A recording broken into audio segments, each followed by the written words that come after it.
Bonjour et bienvenue dans cette nouvelle vidéo.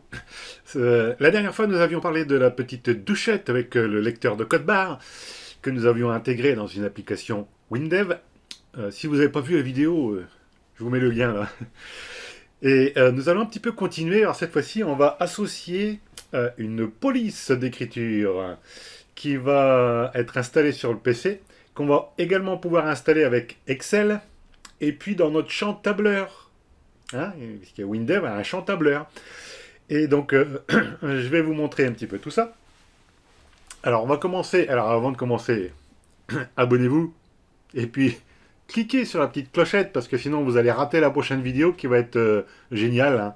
Bah, comme d'hab. Hein. Voilà. Bon.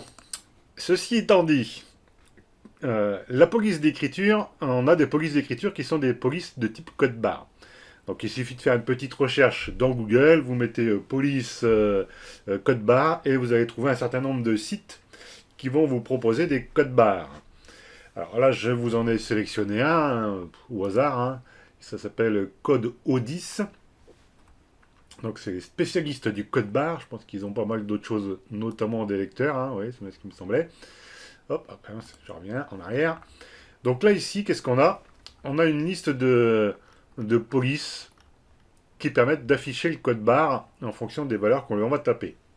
Donc il suffit d'en sélectionner une. Alors pour rester en compatibilité avec mon projet, moi je vais prendre celle-ci là, la EAN13, puisque c'est le type de code barre que j'utilise.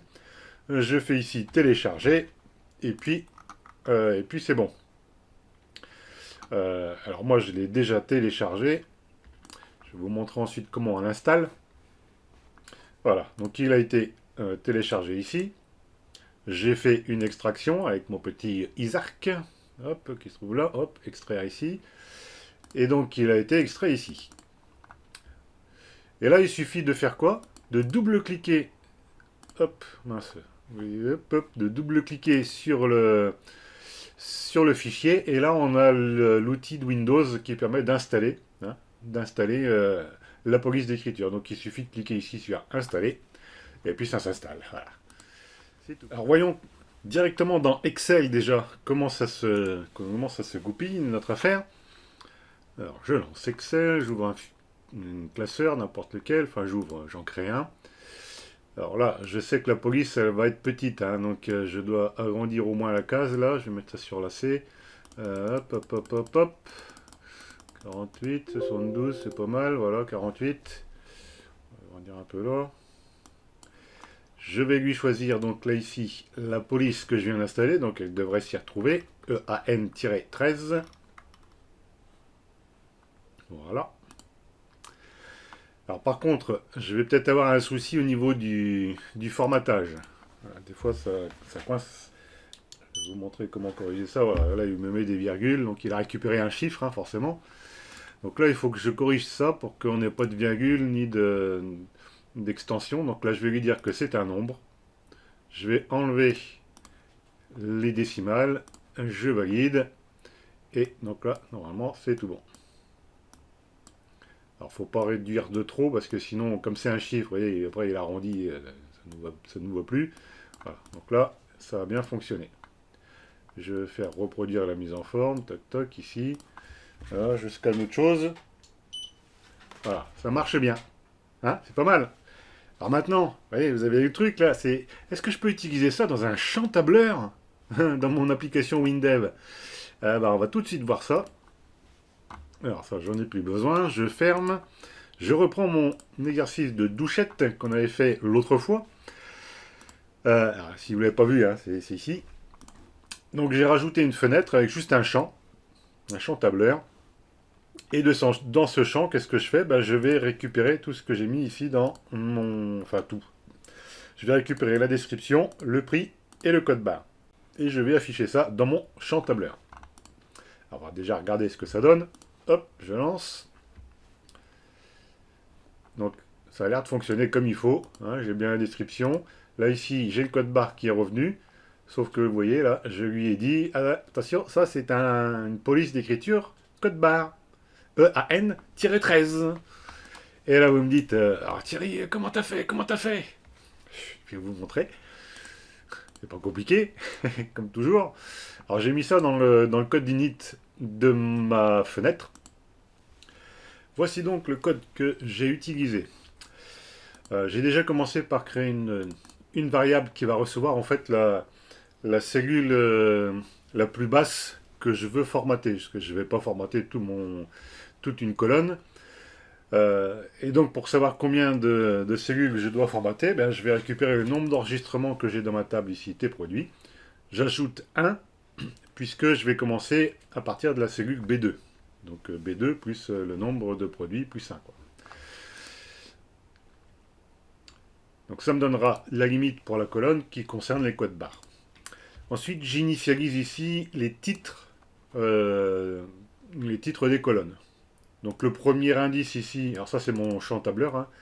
Le premier indice c'est ma ligne, le second c'est la colonne, et j'écris les titres en dur ici. Ensuite je vais faire un formatage. Donc je vais d'abord sélectionner ici la plage de cellules qui m'intéresse, c'est-à-dire à partir de B2, puisque B1 je vais avoir code barre ici, à partir de B2 jusqu'à la référence de cellules que j'ai trouvé, que j'ai recalculé ici. Donc ça me donnera le nombre de cellules dans la colonne que je veux paramétrer. Ensuite, je vais utiliser une fonction, là, style sélection. Donc c'est le nom de mon champ tableur, .style sélection. Et donc derrière, je peux paramétrer un certain nombre de choses. Alors, je vais vous montrer les autres possibilités qu'on a. Hop. Voilà. Donc là, soit je sélectionne uniquement attribut, donc ça va me permettre, en faisant ça, c'est pour récupérer une valeur. Soit j'utilise ici attribut plus valeur, et à ce moment-là, je vais pouvoir modifier ce que je veux. Donc là, vous voyez qu'on a un certain nombre de choses. On peut modifier l'angle, barrer le texte, couleur de fond, le gras, enfin, plein de trucs hyper intéressants pour faire un petit formatage de texte. Donc j'utilise ça et je lui dis, attention, le nom de la police à utiliser, c'est EAN-13, celle que j'ai ajoutée. Je sais que je vais avoir des soucis au niveau de la taille, donc j'augmente également la taille de la police pour cette sélection. Et puis ensuite, je désactive la sélection. Je recommence ici avec la colonne C. Hop. Alors la colonne C, pourquoi? Parce que je veux mettre un formatage monétaire. Et donc, je vais faire pareil, hein, Tab Select Plus. Donc là, j'ai reconstruit la cellule limite. Hein. Toc, toc, toc. Là, ici, je reconstruis donc ma plage. Je lui mets une police Arial. Alors là, je suis obligé de remodifier la police et la taille, sinon, il garde en mémoire ce que j'ai mis là. Donc ça, il faut absolument le faire. Alors par contre, là, ici, je vais plutôt le décaler, parce que c'est un peu différent. Là, ici, pour le formatage numérique, j'ai une autre fonction. Hein. C'est type et masque sélection. Je lui dis que... Alors pareil, je vais vous montrer les autres possibilités qu'on a avec cette fonction-là. Toc. Parenthèse. Je vais bouiner encore là. Hop. Parenthèse type masque. Voilà. Donc là, j'ai plusieurs types de choses. Hein. Alors par contre, comment dire, ce sont des styles et des types, ou des masques qui sont à personnaliser. Donc c'est à vous de le recréer en fait. Hein. Donc, vous avez des choses là pour les dates, les durées, saisie numérique et donc notre monétaire. Donc après, il faut reprendre un petit peu les syntaxes qu'on a dans Excel. Hein. Voilà. Donc là, j'ai ça ici. Alors 9, c'est pour lui dire, attention, c'est des chiffres. Chiffre avec une virgule et j'ai rajouté derrière le symbole euro. Voilà, je désactive. Ensuite, j'ai plus qu'à parcourir ma base de données, là, mon fichier T-produit, et puis de remplir mon tableau. Voilà. Donc là, j'initialise le numéro de la ligne à 2, et puis j'ai plus qu'à utiliser cette syntaxe-là là, pour remplir et parcourir ma table. Voilà. Et alors, j'oublie pas de faire ligne plus plus, sinon je vais rester sur la ligne 2 et puis j'aurai qu'un élément dans ma table. Hein. Voilà, c'est tout ce qu'il y avait à faire pour cette petite manip.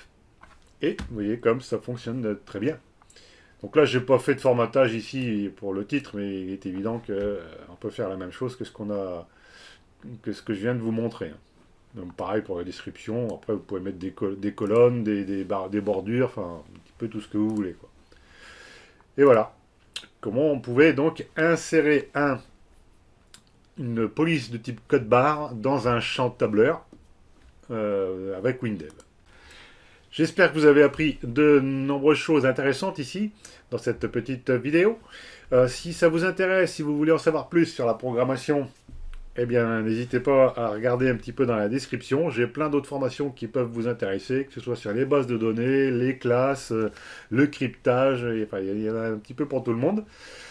Et puis, n'hésitez pas à vous abonner hein, si ce n'est pas déjà fait. Cliquez sur la petite clochette de notification.